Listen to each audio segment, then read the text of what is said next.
કોંગ્રેસમાંથી વધુ કેટલાક નેતાઓના રાજીનામા બાવળા તાલુકા કોંગ્રેસ સમિતિના પ્રમુખે રાજીનામું આપ્યું। પ્રમુખ શક્તિસિંહ ગોહિલને રાજીનામું આપ્યું છે।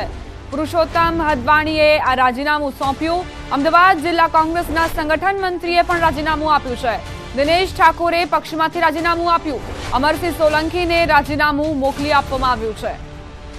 તો કોંગ્રેસમાં રાજીનામા પડવાનો સિલસિલો હજુ પણ યથાવત જોવા મળી રહ્યો છે।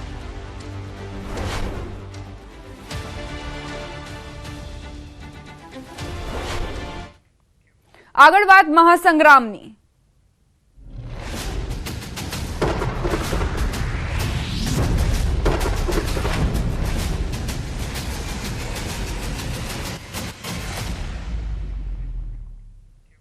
વડોદરામાં રંજનબેન ભટ્ટ વિરુદ્ધના પોસ્ટરને લઈ શહેર કોંગ્રેસ પ્રમુખ ઋત્વિજ જોશી વારસિયા પોલીસ સ્ટેશન પહોંચ્યા।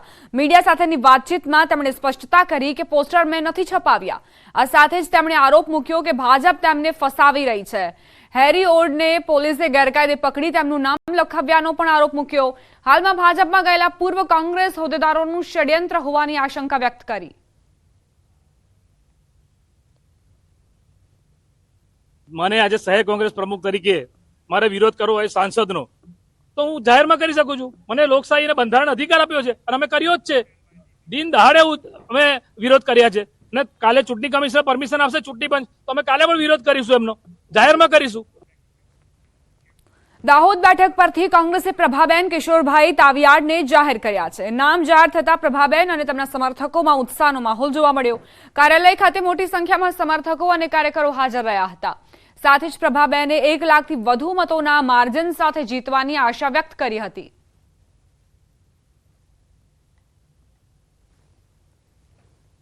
इंडिया गठबंधन ने लईने गुजरातમાં 11 ઉમેદવારોની યાદી કોંગ્રેસ દ્વારા જાહેર કરવામાં આવી છે, જેમાં 11 ઉમેદવારો પૈકી દાહોદ લોકસભા બેઠક ઉપર ઇન્ડિયા ગઠબંધનના ઉમેદવાર તરીકે ડોક્ટર પ્રભાબેન તાવિયાડને જાહેર કરવામાં આવ્યો છે। આપણી સાથે પ્રભાબેન તાવિયાડ છે, તેમની સાથે વાત કરીશું। શું કહેશો પ્રભાબેન, આપને આ વખતે ફરી ઉમેદવારી નોંધાવી? જે અહીંયાના કાર્યકરોએ મારું નામ સજેસ્ટ કર્યું અને અહીંના જે દાવેદારો હતા એમણે બી મારું નામ સજેસ્ટ કર્યું અને એ પીસીસીમાં ગયું। ત્યાંથી અમારા પ્રમુખશ્રી અને અમારા સીએલપી લીડરે દિલ્હી સુધી પહોંચાડ્યું અને ત્યાંના હાઈકમાન્ડે મારામાં વિશ્વાસ મૂક્યો અને આ સીટ અમે મોટી માર્જિનથી જીતીશું। આ હતા ઇન્ડિયા ગઠબંધનના દાહોદ લોકસભાના બેઠકના ઉમેદવાર પ્રભાબેન તાવિયાડ, જેઓએ 1 લાખથી વધુ વોટથી જીતવાની હાકલ કરી છે। સૌરભ ગેહલોત, ન્યૂઝ 18 ગુજરાતી, દાહોદ। હવે આગળ વાત કરીશું કેજરીવાલની વધતી જતી મુશ્કેલી વિશે।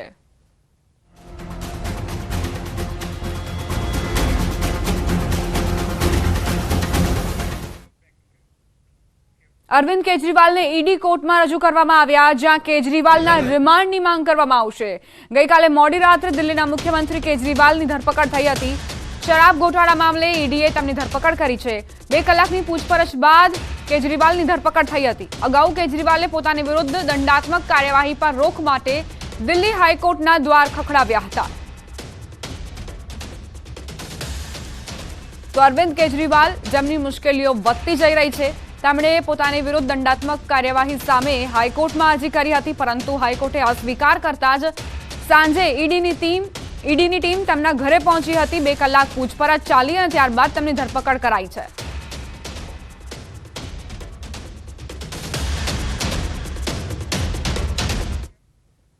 હવે આગળ વાત કાળઝાળ ગરમી વિશે।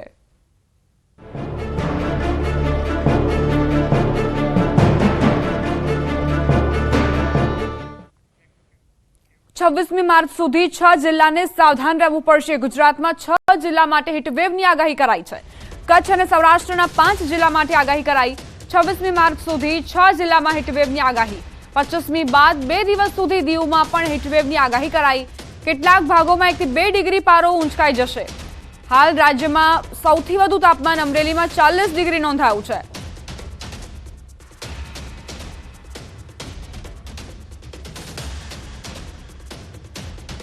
अगले 5 दिनों के लिए जो है हीट वेव की वार्निंग दी गई है सौराष्ट्र कच्छ एरिया में, जिसमें से मुख्य तौर पे जो डिस्ट्रिक्ट्स हैं अगले 3 दिन के लिए जो है कच्छ, पोरबंदर, जूनागढ़, गिर सोमनाथ, अमरेली तथा राजकोट एंड चौथे दिन से जो है दीव को भी शामिल किया गया। चौथे एंड 5वें दिन जो है हीट वेव के लिए अभी जो है हीट वेव में जो है हमने सौराष्ट्र कच्छ में जो है येलो अलर्ट जारी किया है। अगले 5 दिनों के लिए, जिसमें से जो हमने डिस्ट्रिक्ट्स बताया जैसे कि कच्छ, पोरबंदर, राजकोट, जूनागढ़, गिर सोमनाथ, दीव, अमरेली, इन हिस्सों में जो है हीट वेव की प्रोबेबिलिटी ज़्यादा है आने वाले 4 से 5 दिनों के अंदर। ભરૂચમાં સામાજિક તત્વોએ હદ વટાવી છે. મંદિરમાં જ્વલનશીલ પદાર્થ ફેંકીને આગ ચંપી. શંકરાચાર્ય મઠ દ્વારકા શારદાપીઠ સંચાલિત પશુપતિનાથ મહાદેવ મંદિરનો આ બનાવ. નવચોકી ઓવારામાં આવેલા શંકરાચાર્ય મઠ પર વહેલી સવારે અજાણ્યા ઈસમે મંદિરમાં જ્વલનશીલ પદાર્થ ફેંકી આગ લગાડી ધાર્મિક લાગણી ઉશ્કેરાય તેવા લખાણવાળા કાગળ પણ ફેંક્યા. ભરૂચ પોલીસે ઘટના સ્થળે પહોંચી તપાસ શરૂ કરી છે.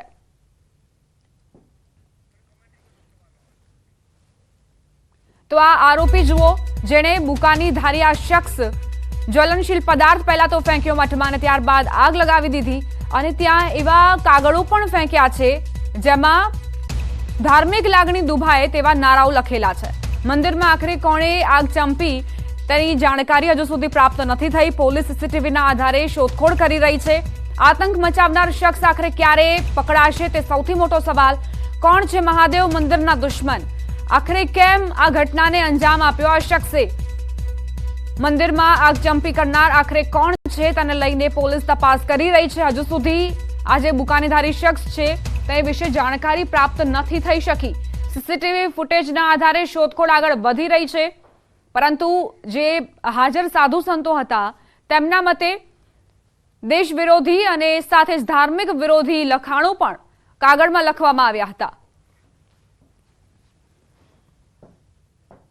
ત્યાં કોઈ એક ઈસમ આવી અને આ જગ્યા ઉપર જ્યાં ઊભા છે ત્યાં મઠ ઉપર કંઈ પદાર્થ નાખી એને સળગાવવાનો પ્રયત્ન કરે છે. એનું ફૂટેજ સીસીટીવીમાં આવ્યું છે. આ મેસેજ મળતા તાત્કાલિક પોલીસ ઘટના સ્થળે પહોંચી છે અને આજે તમામ LCB, SOG, DYSP, local police station અલગ અલગ ટીમો બનાવી અને આનું ઇન્વેસ્ટિગેશન અમે લોકોએ ચાલુ કર્યું છે. ગુનો દાખલ કરી દીધો છે અને આ જેણે બી કૃત્ય કર્યું હશે એને તાત્કાલિક પકડવા માટે પોલીસની ટીમો સક્રિય રીતે આગળ વધી. વિશ્વ હિન્દુ પરિષદ એવી ડિમાન્ડ કરી રહ્યું છે કે આની સઘન તપાસ કરી અને સીસીટીવી ફૂટેજની અંદર જે કથિત વ્યક્તિ દેખાય છે એને તાત્કાલિક જાહેર કરી અને જે શહેરની અને રાજ્યની શાંતિ ડોલવાનો જે પ્રયત્ન કર્યો છે એને તાત્કાલિક જાહેર કરવામાં આવે. અને વિશ્વ હિન્દુ પરિષદ એવું પણ ડિમાન્ડ કરી રહ્યું છે કે અહીંયા આગળના જે વ્યવસ્થાપક સ્વામી મુક્તાનંદ છે અને સ્થાનની સઘન સુરક્ષા વધારવામાં આવે અને સ્વામીજીને પણ સુરક્ષા પ્રદાન કરવામાં આવે એવું ડિમાન્ડ કરી રહ્યું છે. જેવું મને કહ્યું એટલે હું બહાર જોવા માટે મુખ્ય દરવાજે બહાર જતો હતો એટલામાં જ અંદરના દરવાજા બહારથી જે તે વ્યક્તિએ આગ લગાડી અને હું એ તરત આગ અને ઓલવવા માટે ગયો અને પછી આગળથી હું આગલા ભાગમાં જે આગ લાગી હતી એને ઓલવવાનો મેં પ્રયત્ન કર્યો. એ દરમિયાન બહાર કોઈ હતું નહીં. પણ ત્યાર પછી મેં મારા સીસીટીવી ફૂટેજ જોતા મને ધ્યાનમાં આવ્યું કે પાછલા નદીના ભાગથી એ વ્યક્તિ અંદર મઠ પરિસરમાં પ્રવેશ કર્યો અને એ પ્રવેશ કર્યા પછી એણે મુખ્ય જે મંદિરનો અંદરનો પરિસરમાં આવવાનો જે ગેટ છે એ એણે પહેલાં ખોલ્યો અને પછી આ બધી કંઈક પોટલીના સ્વરૂપમાં જે પદાર્થ લાવ્યો છે જ્વલનશીલ પદાર્થ એણે બધે પોટલીઓ છાંટી નાખી હતી. અને એ દરમિયાન એણે કેટલાક કાગળિયા જે એણે ઉછાળ્યા મારા સીસીટીવી ફૂટેજમાં જે જોવા પછી ધ્યાનમાં આવ્યું એટલે મેં કાગળિયા પણ જોયા તો એની અંદર સનતનસીનો નારો લાગ્યો હતો. અને આ જે કંઈ પણ પ્રક્રિયા એણે જે કરીને એ મુખ્ય ઝૂલેલાલ મંદિર તરફ જવાના માર્ગ પર એ નીકળી ગયો. એણે કાળા કલરનો આખો બધું જ પહેર્યું હતું ડ્રેસ અને બુકાની પણ એ જ પ્રકારની બાંધી હતી અને ઉપર જાળીદાર ટોપી હતી સફેદ કલરની અને હાથમાં ગ્લોવ્સ પહેર્યા હતા. અમદાવાદનું મણિનગર પોલીસે ગરફોડ ચોરને ઝડપી અનેક ચોરીના ભેદ ઉકેલ્યા. આરોપી પરેશ સોનીએ મણિનગર, રામોલ, વટવા જીઆઈડીસી અને ગુજરાત યુનિવર્સિટી પોલીસ સ્ટેશન વિસ્તારમાં ચોરી કરી હતી. મણિનગર પોલીસે સીસીટીવી અને હ્યુમન સોર્સની મદદ લઈ નિકોલમાંથી આરોપીને ઝડપી પાડ્યો. ચોરી કરાયેલું એક્ટિવા અને સોના ચાંદીના દાગીના સહિત 11,80,000નો મુદ્દામાલ જપ્ત કરાયો છે.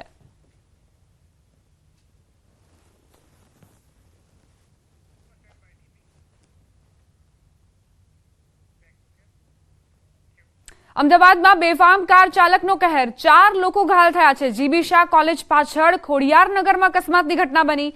કાર ચાલકે બાઇક સવાર દંપતીને અડફેટે લીધા. બાઇક સવાર દંપતી સહિત 2 બાળકો ઘાયલ થયા છે. ચારેયને હોસ્પિટલ ખસેડાયા. અકસ્માત બાદ ચાલક કાર મૂકીને ફરાર થયો. કાર ચલાવનાર પોલીસકર્મી હોવાનો પણ પોલીસનો આરોપ. કાર પર નંબર પ્લેટ નહીં, પોલીસ લખેલું બોર્ડ મળ્યું. અકસ્માતને લઈને ટ્રાફિક પોલીસે તપાસ શરૂ કરતા પોલીસકર્મી વિજયની મોડી રાત્રે અટકાયત બાદ તેને પોલીસ સ્ટેશનથી જામીન પર મુક્ત કરાયો.